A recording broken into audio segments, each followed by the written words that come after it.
नाज़रीन, अमेरिका के ईरान पर हमले से इजराइल को यह हासिल हुआ है कि इजराइल के ऊपर हमले बढ़ गए हैं।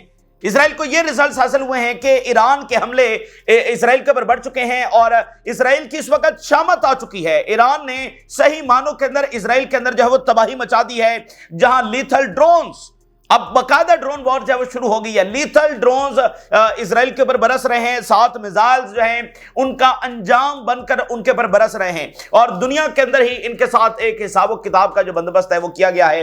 अब वो जो ऊपर होना है वो तो होना ही है, लेकिन दुनिया के अंदर भी हिसाब किताब का एक बंदोबस्त जो है वो किया गया है। साथ यमन ने भी अपनी पावर शो की है और यमन भी उसने हमले शुरू कर दिए हैं। ऐसा हुआ था कि जब इजराइल की जानिब से हमला किया गया तो ईरान के जवाबी हमलों में यमन के हमले भी शामिल थे, लेकिन फिर दरमियान में क्या हुआ कि यमन ने अपने हमले रोक दिए क्योंकि ईरान जो है वो अटैक कर रहा था और किसी की जरूरत नहीं थी। लेकिन अब चूंकि अमेरिका अटैक उसने किया है तो ये एक पावर शो किया गया। यमन ने भी हमले शुरू कर दिए हैं, हाइपरसोनिक मिसाइल जो वो इजराइल के ऊपर फायर किए। आप जरा अंदाजा करिए, मोर एग्रेसिव स्टेज जो है वो शुरू हो चुकी है। मोर एग्रेसिव स्टेज जो है वो शुरू हो चुकी है, जिसमें बेन गोरियन एयरपोर्ट को निशाना बनाया गया है। और इस मजीद एग्रेसिव स्टेज के अंदर नाज़रीन पूरे का पूरा इजराइल शामिल है, जिनमें ज्यादा लिथल, डिस्ट्रक्टिव और ज्यादा तबाही मचाने वाले, ज्यादा नुकसान करने वाले, ज्यादा कैजुअलिटीज करने वाले जो वेपनरी है वो इस्तेमाल की जा रही है। यानी हम ज्यादा एग्रेसिव स्टेज के अंदर आए हैं, जिसमें वहां से मिसाइल आ रहे हैं, ड्रोन्स आ रहे हैं और यमन से भी जो मिसाइल हैं वो अटैक हो रहे हैं। बिल्कुल इजराइल को समझ नहीं आ रही कि कौन सा मिसाइल कहां से आ रहा है। वहां पर ये वाकयात हुए, मिसाइल बड़ से उन्होंने कहा अच्छा ये यमन से, ईरान से आए हैं, बाद में चला नहीं ये यमन से आए हैं। तो इस वक्त इजराइल को बिल्कुल समझ नहीं आ रही कि कौन सा मिसाइल कहां से आ रहा है और उनका एयर डिफेंस जो है वो बिल्कुल आज कोलैप्स हो गया है। अब वो रोजाना की बुनियाद पर उसकी कैपेबिलिटी घटती चली जा रही है, डैमेज होती चली जा रही है। आज वो बिल्कुल कोलैप्स हुआ है और इतनी ज्यादा लोकेशंस हैं जहां पर ईरानी मिसाइल आकर टकराए हैं। इस जंग को आप इसी पैमाने में नापते हैं कि मिसाइल जो है वो कितनी लोकेशंस में पेनिट्रेट कर सके। तो अक्रॉस द इजराइल नाज़रीन, आज का दिन बहुत बड़ा दिन है। अक्रॉस द इजराइल कई एक लोकेशंस हैं जहां पर मिसाइल आकर टकराए और एक बार फिर तल अवीव और हाइफा ये सारे निशाना बने हैं। तेजी के साथ ये शहर दो जो बड़े हैं ये खंडर बनते चले जा रहे हैं और आज उन्होंने एश्कलोन को भी निशाना बनाया है, एशदोद को भी निशाना बनाया है और ये पूरी स्ट्रेटजी के तहत जंग लड़ी जा रही है। और इन दोनों को निशाना बनाने की क्या जरूरत है, क्योंकि नाज़रीन हाइफा को वो हिट कर रहे हैं और हाइफा से जो नेवल ट्रैफिक है वो इजराइल ने उसके जो बैकअप के तौर पर अशदोद और एश्कलोन की बंदरगाहें हैं। तो अब ईरान की जानिब से उन बंदरगाहों को निशाना बनाना शुरू कर दिया है ताकि अगर इनकी ट्रैफिक वहां भी जाएगी तो वो भी डिस्ट्रॉय हो जाए। पहले उन्होंने हाइफा, और चूंकि हाइफा की अहमियत बहुत ज्यादा है इसलिए सबसे पहले उन्होंने हाइफा को हिट किया और उसके बाद अब इन बेस जो नेवल पोर्ट्स हैं उनको भी निशाना बना रहे हैं और स्ट्रेटेजिक बेसेस, स्ट्रेटेजिक जो इजरायली साइट्स हैं उनको इस वक्त जब वो हिट कर रहे हैं। स्ट्रेटेजिक से मुराद ये होता है यानी हर कंट्री के पास जो स्ट्रेटेजिक वेपन्स होते हैं, जो स्ट्रेटेजिक साइट्स होती हैं, वो उस वक्त इस्तेमाल होती है जब एग्जिस्टेंशियल थ्रेट हो, यानी वो उनकी समझ लेके एग्जिस्टेंस की जमानत होती है, वो उनका सबसे बड़ा हथियार होती है। तो अगर वो आप हिट कर देते हैं तो इसका मतलब उनके पास इससे पीछे कुछ भी नहीं है। अच्छा, तो अब आप जरा अंदाजा करें जो अमेरिका ने हमला किया और जो ट्रंप ने आकर बड़े तकबराना अंदाज के अंदर स्पीच की और वो आपको बता रहे हैं कि अमेरिका का तरीकाकार है जब इस तरह की कोई अनाउंसमेंट करनी हो तो वो रेड कारपेट बिछाया जाता है और फिर आगे जनाब वो आकर, जैसे उसामा बिन लादेन की अनाउंसमेंट ओबामा ने की थी, वो पीछे से चल के आ रहा है जनाब एक रेड कारपेट के ऊपर आगे वो अनाउंसमेंट कर रहा है। तो इसी तरह ट्रंप साहब जो है वो रेड कारपेट के ऊपर चलकर आ रहे हैं, साथ सेक्रेटरी ऑफ डिफेंस है, सेक्रेटरी ऑफ स्टेट है, ठीक है, और जेडी वैंस है, और आकर बता रहा है कि देखो हमने कितनी बड़ी कामयाबी हासिल की और हमने महीनों इसकी तैयारी की और फलाना किया फलाना किया। मुझे जरा ये बता दीजिए कि अमेरिका ने इस हमले से अचीव क्या किया। इस हमले से अब आप ये बातें खुलकर अमेरिका में भी हो रही हैं, हर तरफ हो रही हैं कि एक पहले तो लगा अमेरिका हमला कर गया। ओ भाई क्या हमला किया है जरा बताएं तो सही, रिजल्ट्स क्या है। मिसाल के तौर पे क्या उनका न्यूक्लियर डिस्ट्रॉय हो गया? तो ईरान का न्यूक्लियर डिस्ट्रॉय नहीं हुआ है, बल्कि अब ये तो कंफर्म रिपोर्ट्स आ गई हैं कि ईरान ने अपना जो न्यूक्लियर मटेरियल है, जो यानी कि हम बात कर रहे हैं यूरेनियम, जो अफजूदा यूरेनियम है, वो उन्होंने वहां से निकाल ली थी। तो उनका न्यूक्लियर एक तो ओवरऑल डिस्ट्रॉय नहीं हुआ, फैसिलिटी तबाह नहीं हुई, सिर्फ जो सरफेस के ऊपर इंफ्रास्ट्रक्चर है डेफिनेटली वो तो तबाह होना ही था। जो सरफेस का तो मामला नहीं, असल तो वो नीचे वो डिस्ट्रॉय नहीं हो सका और वो वहां से यूरेनियम भी ले गए थे। अच्छा, दूसरी बात यह है कि क्या ईरान की जो ऑफेंसिव कैपेबिलिटी है, ऑफेंसिव से मुराद यह है कि मिसाइल और ड्रोन्स फायर करने की जो कैपेबिलिटी है ईरान के ऊपर, क्या वो डिस्ट्रॉय हुई है? चलें डिस्ट्रॉय छोड़ दें, वो डैमेज भी हुई है, उसको 1% भी नुकसान नहीं पहुंचा, यानी बिल्कुल 1% भी उनको नुकसान नहीं पहुंचा। और ऐसा भी नहीं हुआ कि अच्छा अब अमेरिका आ गया तो हम अपने हमले स्लो कर दें, बल्कि उन्होंने हमले जो है वो तेज कर दिए हैं। यानी कि इस हमले का जो अमेरिका ने किया उसका एक और रिजल्ट ये निकला है कि ईरान ने अपनी पेस बढ़ा दी है। और इस हमले के साथ फिर एक और चीज आप देखें कि इजराइल और ट्रंप के ऊपर क्रिटिसिज्म और बड़ा है, वो और ज्यादा जो है वो आइसोलेशन के अंदर गए हैं। ट्रंप के ऊपर जो है वो अंदर से ज्यादा क्रिटिसिज्म हुआ है, और आलमी सतह के ऊपर और रीजनल सतह के ऊपर ईरान की जो सपोर्ट है वो उसको ज्यादा हासिल हुई है। ठीक है ना, ईरान की सपोर्ट में अमेरिकी हमले के बाद जो है ना वो सपोर्ट में इजाफा हुआ है। तो आप यूं समझिए कि अब जो है वो ईरान का ज्यादा अपर हैंड है इस जंग में, ईरान का जो है वो ज्यादा अपर हैंड है। अब आप देखिए अमेरिका किस तरह से फंसा हुआ है। अब ईरान तो हमले करता चला जा रहा है और अपने हमले जो है वो बढ़ाता चला जा रहा है। अब अमेरिका ने यह दावा किया कि हमने न्यूक्लियर डिस्ट्रॉय कर दिया है। अच्छा, अब वो दोबारा से ईरान पर हमला किस जवाब के साथ आकर करेंगे? क्योंकि वो तो कह रहे थे कि मसला सिर्फ न्यूक्लियर का है, तो न्यूक्लियर डिस्ट्रॉय हो गया, तो अब ईरान पर हमला किसे? तो अब अमेरिकन को ट्रंप साहब ये बताएंगे कि वो इजराइल को बचाने जा रहा है? क्या वो अमेरिकन को ये बताएगा? तो इस हमले, ये भोंडा जो हमला अमेरिका की जानिब से किया गया है, इसमें कोई स्ट्रेटेजिक इंपॉर्टेंस नहीं है, कोई उन्होंने ऐसी कामयाबी हासिल नहीं की है। असल चीज तो ये थी ना कि अमेरिका आएगा इसराइल को प्रोटेक्ट करने के लिए। तो अभी तक जहां पर हम खड़े हैं, ईरान का कोई नुकसान अमेरिका जो है वो नहीं कर सका। और ईरान की ये जो फायरिंग कैपेबिलिटी है, ये अक्रॉस द वर्ल्ड अब हम इसको सुन रहे हैं, देख रहे हैं। और अमेरिका के भी एनालिस्ट यही बात कर रहे हैं।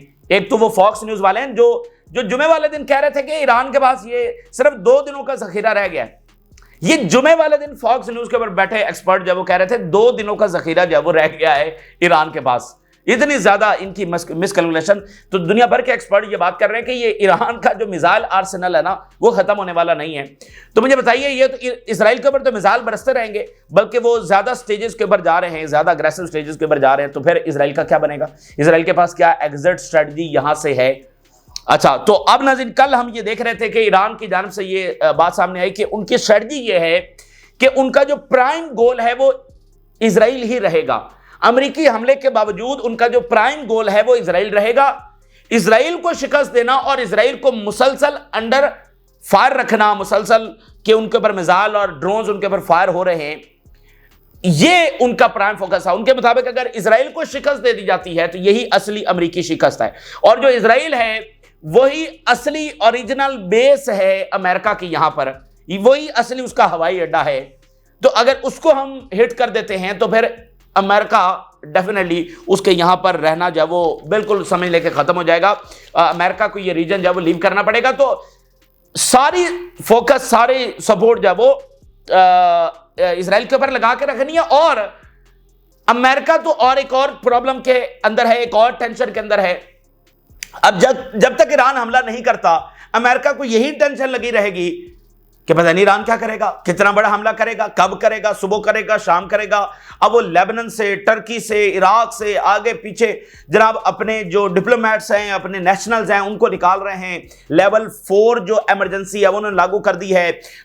जो गल्फ के अंदर उनकी बेसेस हैं वहां से वो खाली हो रही हैं, वहां से जो जंगी तारे हैं वो लीव कर रहे हैं। और इसी तरह पर्शियन गल्फ के अंदर भी यानी वो अपने एसेट्स को वहां से निकाल रहे हैं। तो अमेरिका को मसला, ईरान को क्या मसला है? वो तो कह रहे हैं अभी हम हमला करेंगे, अच्छा जी हम वहां पर हिट करेंगे, हमें पता है कि B-2 बॉम्बर्स कहां पर खड़े हैं, हमें पता है कि नेवल एसेट्स कहां पर खड़े हैं। तो ईरान को क्या मसला है मुझे बताइए? ईरान तो इसराइल के ऊपर हमले करता चला जा रहा है और साथ कह रहा है कि अभी हम अमेरिका पर हमला करेंगे, अभी करेंगे। तो डिफेंसिव पोजीशन में तो अमेरिका है सबसे पहले। तो वो अब वहां पर डिबेट यही है कि ईरान कब हमला करेगा, कैसे करेगा, वो जनाब इस सूरत हाल के अंदर जब बैठे हुए हैं। तो वही बात जो अमेरिकन उनके अपने एक्सपर्ट्स और थिंक टैंक्स भी कह रहे थे कि ट्रंप साहब जो है वो एक बड़ी बेवकूफ़ी करेंगे अगर उन्होंने ईरान के ऊपर हमला किया। तो अभी तक ये एक बड़ा ब्लंडर साबित हुआ है। और देखिए, अगर ट्रंप इस जंग को मजीद आगे बढ़ाता है फिर क्या अचीव कर लेगा, और क्या जमीनी फौज यहां पर भेजेगा? रिजीम चेंज जमीनी फौज के बगैर नहीं हो सकती। जितनी मर्जी बमबारी कर लें, रिजीम चेंज जमीनी फौज के बगैर नहीं हो सकती। तो जमीनी फौज यहां पर उतारेगा। इनके साथ वियतनाम में क्या हुआ, अफगानिस्तान में अभी ये वहां से विड्रॉल हुआ। कैसे विड्रॉल हुआ आप सबको पता है, हमें पता है, हमने भी वो सारा कवर किया था किस तरह विड्रॉल हुआ। तो ये आज का ईरान है। और उधर से रशिया ने कल कहा हम तो न्यूक्लियर देने के लिए तैयार हैं। तो वो बात भी दरमियान में, अगर न्यूक्लियर आ गया तो फिर ये क्या करेंगे। तो इस वक्त ईरान का अपर हैंड हो चुका है।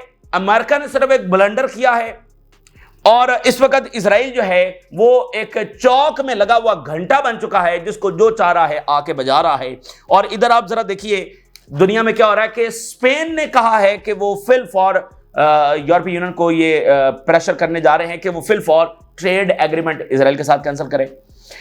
और एक बड़ी ही इंपॉर्टेंट बात जो हम इन तमाम महीनों के अंदर डिस्कस करते रहे कि गजा को, जिसने गजा का मसला समझा वो नुकसान उठाएगा। ये सब का मसला है। गजा में अगर सिक्योरिटी नहीं तो किसी की सिक्योरिटी नहीं। अब वो समूतरेज ने जो बात की कि गल्फ और ये मगरबी जो रियासतें हैं, बरतानिया, फ्रांस, जर्मनी, ये हमें पैसे दें जो हम ईरान के खिलाफ जंग लड़ रहे हैं, तो वो उसके ऊपर यूं ही का रद्द-ए-अमल भी सामने आया है। और उससे हम अंदाजा लगा सकते हैं कि अब इनको अब इस चीज की अंडरस्टैंडिंग हो रही है कि गजा का मसला सिर्फ गजा का नहीं है। ये जो ईवल है ना, ये सब तक पहुंचेगी। तो इसलिए इसराइल को रोकना हर सूरत में जरूरी है। पहले स्पेन की स्टेटमेंट्स देखिए। We will ask European Union to approve immediate suspension of trade agreement with Israel. We will ask European Union foreign ministers today to say no to war and yes to diplomacy. ठीक है, ये आज बड़ा गैर मामूली यूरोपीय union का इजलास होने जा रहा है, जिसमें बहुत सारी यूरोपियन यूनियन के जो मेंबर स्टेट्स हैं वो दबाव डाल रही हैं कि इजराइल के साथ ट्रेड एग्रीमेंट खत्म किया जाए। और ये जो यूरोपियन रियासतें ईरान के साथ राब्ता कर रही हैं ना, ये कोई मामूली चीज नहीं है। मैक्रोन का ईरानी सदर के साथ राब्ता करना कोई मामूली चीज नहीं है। इसका मतलब यह है कि इजराइल तो ईरान को ईवल पोर्ट्रे कर रहा है, दुनिया के लिए खतरा बता रहा है। तो जब सद्दाम हुसैन के ऊपर हमला हो रहा था तो क्या यूरोपियन रियासतें इसी तरह सद्दाम हुसैन से या मुअम्मर कज़ाफ़ी से राब्ता कर रही थी? तो दुनिया के सामने चीजें वाज़ेह हैं।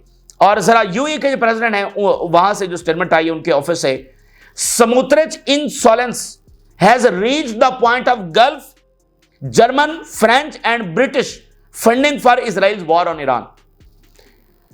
तो अब इनको अंदाजा हो जाना, अब वो कह रहे हैं कि गल्फ तक ये इजराइल और समुद्रेज की जो सारी है ना वो यहां तक भी पहुंच चुकी है। तो इनको अंदाजा होना चाहिए। और इसीलिए जिसने गजा का मसला समझा उसने नुकसान उठाया। अब देखना रीजन में कहां तक मामला चले गए। क्या गजा का मसला सिर्फ गजा तक महदूद रहा? आज वर्ल्ड वॉर के दहाने के ऊपर हम खड़े हुए हैं। आज ग्लोबल इकोनॉमी हिट होने के दहाने के ऊपर खड़ी हुई है। अगर अगले घंटों में उन्होंने स्ट्रेट ऑफ हॉर्मुज़ बंद कर दिया तो फिर क्या होगा? और ये जंग अगर मजीद आगे फैल गई तो क्या होगा? तो गजा को अगर रुका देते तो ये जंग कभी ना होती। तो इसलिए आज जो ईरान को ईरान का मसला समझेगा वो भी उसी तरह से जब नुकसान उठाएगा। तो ये सारी डिस्कशन जारी है और दुनिया इस बात को अंडरस्टैंड कर रही है। अब मैं आपके सामने ईरान के होने वाले हमले और यमन के जो होने वाले गैर मामूली हमले हैं, जिन्होंने इस वक्त इसराइल को लर्जा दिया, इसराइल का हुलिया बिगाड़ दिया है, जो भी आप अल्फाज इसके लिए इस्तेमाल करें वो सारे मौजू हैं। इस तरह की तबाही ना इसराइलियों ने देखी और मैस इवैक्यूएशन वहां पर हो रही है। मैस यानी थाउजेंड्स ऑफ इसराइली जो हैं वो वहां से तेजी के साथ लीव कर रहे हैं। जिनके पास ऑप्शंस हैं वो तेजी के साथ वहां से लीव कर रहे हैं। कोई बसेस के जरिए मिस्र जा रहा है, कश्तियों के जरिए जो है वो साइप्रस जा रहा है। अब आप जरा देखिए, बेन गोरियन एयरपोर्ट को वो कह रहे हैं कि हमने स्ट्रक किया है, and the biological research centre इसको हमने हिट किया है, and the command and control centres, एक नहीं कई एक सेंटर्स को हिट किया गया है। ये बड़ा लिथल हमला आज उन्होंने किया है। कैजुअलिटीज बहुत ज्यादा हुई हैं, बड़े की जो उनकी साइट्स हैं वो हिट हुई हैं। ये 20वीं वेव है, 20वीं लहर है ऑपरेशन ट्रू प्रॉमिस 3 की। Successfully targeted 3 of the Israel's enemy strategic centres. 3 उनके जो स्ट्रेटेजिक सेंटर्स हैं उनको कामयाबी के साथ ईरान हिट करने का दावा कर रहा है और ईरान ने उसका एयर डिफेंस ज्यादा इंप्रूव हो रहा है, रिकवर कर रहा है। हरमीज 900 ड्रोन जो है वो सेंट्रल ईरान में ईरान के एयर डिफेंस ने गिराया है। यानी यहां उनके मिसाइल आगे पेनिट्रेट कर रहे हैं और बड़ी तबाही मचा रहे हैं, और उधर ईरान का जो एयर डिफेंस है वो रिकवर कर रहा है। और इसके अलावा इजरायली मिलिट्री कमांड ये कह रही है कि हमने आइडेंटिफाई किया है मिसाइल लॉन्च हुए ईरान से और तल अवीव के अंदर साइलेंस और धमाके सुने जा रहे हैं। और फिर ईरान क्या कह रहा है, बड़ी दिलचस्प बात वहां पर हुई, वहां पर धमाके हुए उन्होंने लगा कि ये ईरान की जानिब से 21वीं जो लहर है वो फायर कर दी गई है, 20वीं के बाद 21वीं।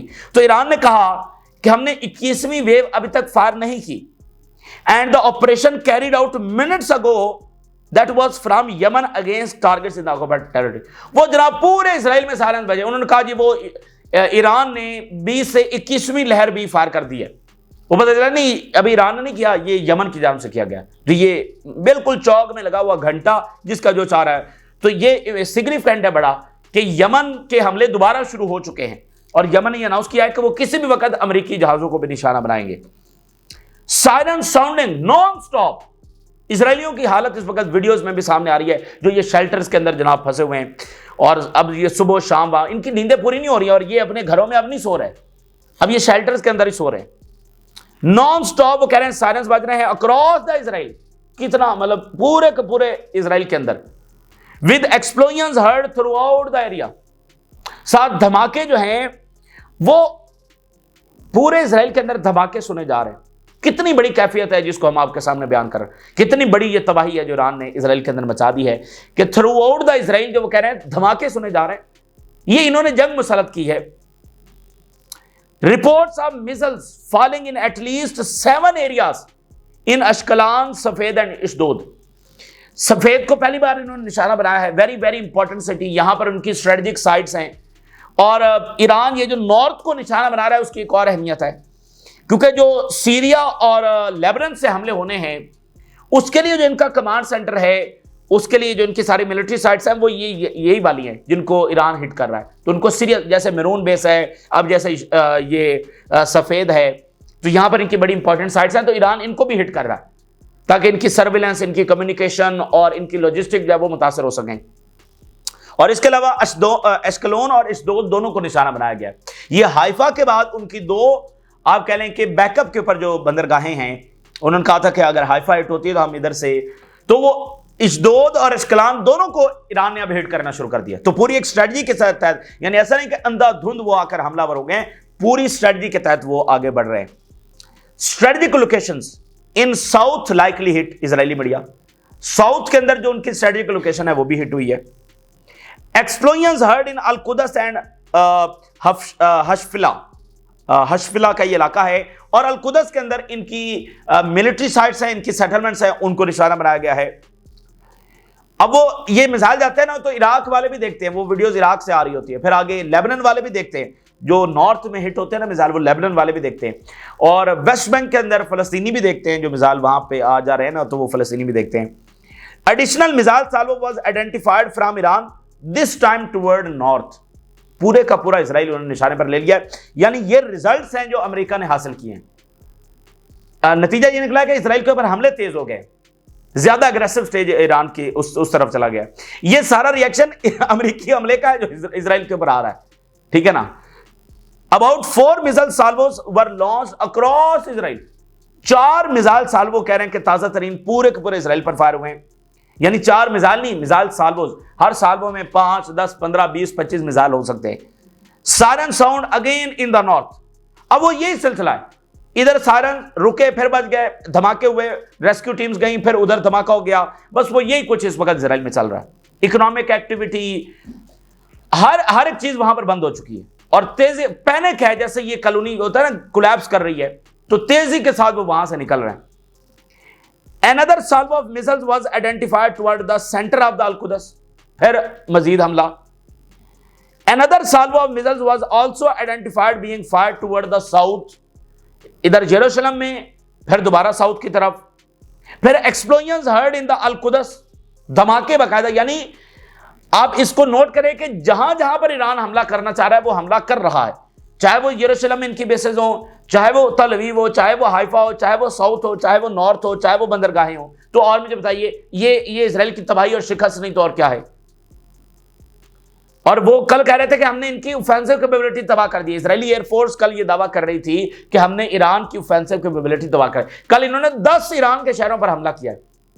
तो ईरान के मिसाइलों का रुकना ये इंपॉर्टेंट बात थी कि क्या वो रुक सकते हैं या नहीं, इजराइल उनको तबाह कर सकता है या नहीं, और इजराइल का एयर डिफेंस कितना काम करता है। इस वक्त 10 लेयर्स हैं जिसमें एयर डिफेंस काम कर रहा है। 10 लेयर्स में से ईरानी मिसाइल गुजर रहे हैं, ये कोई मामूली वाकया नहीं है। और सायरन साउंड इन वेस्टर्न अल जलील। अच्छा, ये अब गुलान हाइट्स और जलील और इधर सायरन बजते हैं ना, धमाके होते हैं, इनको ये भी लगता है कि हिजबुल्लाह ने हमला कर दिया, ये भी इनको लगता है। New missile detected in route to Israel, और वो कह रहे हैं कि we began implementing the 9th and 10th stages of the drone attack by launching dozens of drones toward the Israel. अब ईरान की आर्मी एक और बात बता रही है, वो कह रहे हैं कि हमने एक तो मिसाइल वेव है ना, अब वो कह रहे हैं कि हमने जो ड्रोन्स वॉर है उसमें भी अगली स्टेज हमने शुरू कर दी है। 9th और 10th स्टेज जो है वो हमने फायर की है, ड्रोन्स की प्रॉपर जंग जो है वो शुरू हो गई है। और ईरानियन आर्मी ये कह रही है कि हमारी इंफॉर्मेशन के मुताबिक most of the drones hit that designated targets. अब ईरान ने यह भी सलाहियत नाज़िन हासिल कर ली है कि वो प्रिसाइजली जाकर हिट कर सकता है, यानी बिल्डिंग के अंदर कमरा, कमरे के अंदर खिड़की, खिड़की में से ड्रोन गुजर कर अंदर जो बंदा मौजूद है उसको हिट कर सकता है। ये ईरान ने करके दिखा दिया है। तो अब वो कह रहे हैं कि हमारे जो ड्रोन्स हैं उसमें से 60-70% जो है वो अपने टारगेट्स को जाकर हिट किए हैं। Missiles fired from Iran toward the north were detected. और फिर एक इंपॉर्टेंट वाकया हुआ है कि हाइफा के अंदर हमला हुआ, ना सायरन्स बजे, ना कोई वार्निंग्स हुई, ना वो मिसाइल डिटेक्ट हुए, ठीक है ना, वो डिटेक्ट भी नहीं हुए, वो सायरन्स भी नहीं बजे, वो पूरी की पूरी अमेरिकी टेक्नोलॉजी कोलैप्स कर गई है। 10 लेयर्स हैं और जो पहली डिटेक्शन है वो पर्शियन गल्फ के अंदर होती है। ये तो बड़ा अजब वाकया हुआ है। इसका मतलब ईरान के पास अभी भी कुछ सरप्राइजेस पड़े हुए हैं। पर्शियन गल्फ के अंदर पहली डिटेक्शन होती है, फिर पूरे रीजन में उनके रेडार्स हैं, उनके सारे लॉजिस्टिक्स और सिस्टम यहां पर डिप्लॉयड है। इस वक्त अमेरिका की सारी ताकत मिडिल ईस्ट में डिप्लॉय है। उनके 4 के 4 एयरक्राफ्ट कैरियर यहां पर खड़े हैं, सारी ताकत उन्होंने अपनी यहां पर लगा दी है। ईरानी मिसाइल डिटेक्ट ही नहीं हुए, ना सायरन्स बजे, वो डायरेक्टली आकर धमाके हुए। यानी जो ईरान मिसाइल फायर करता है वो फौरी डिटेक्ट हो जाते हैं कि ईरान ने मिसाइल फायर कर दिए और आगे कन्वे कर दिया जाता है, पता ही नहीं चला।